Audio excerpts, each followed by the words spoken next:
గర్భధారణ, ప్రసూతి చికిత్స, పిల్లలకు చికిత్స వంటి అన్ని సౌకర్యాలు కలిగిన ఒక పరిపూర్ణమైన ఆసుపత్రి మన సుధా ఫర్టిలిటీ సెంటర్.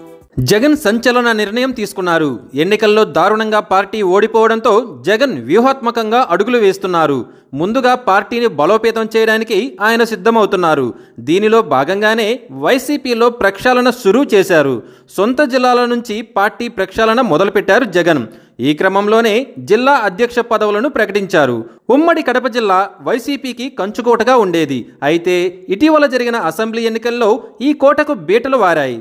ఉమ్మడి కడప జిల్లాలోని 10 నియోజకవర్గాల్లో 3 స్థానాలు మాత్రమే వైసీపీ గెలుచుకోగలిగింది.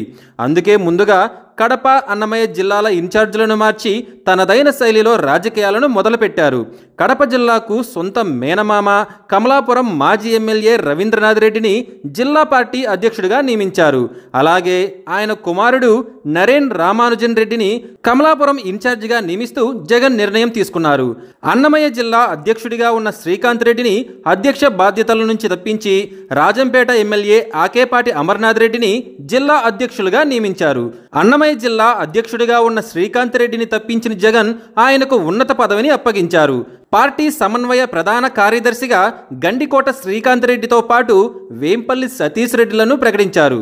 పార్టీ మరో ప్రధాన కార్యదర్శిగా చెవిరెడ్డి భాస్కర్ రెడ్డి పేరును ఖరారు చేశారు.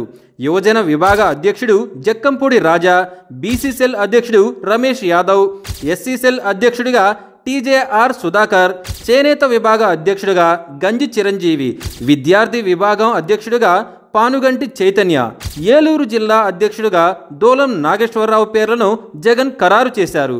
ఏది ఏమైనా పార్టీని మరింత బలోపేతం చేయాలంటే ముందు సొంత జిల్లా నుంచే మార్పులు చేర్పులు చేస్తే గానీ పార్టీ బలోపేతం కాదనే ఉద్దేశంతోనే జగన్ ఈ నిర్ణయం తీసుకున్నట్టు తెలుస్తోంది.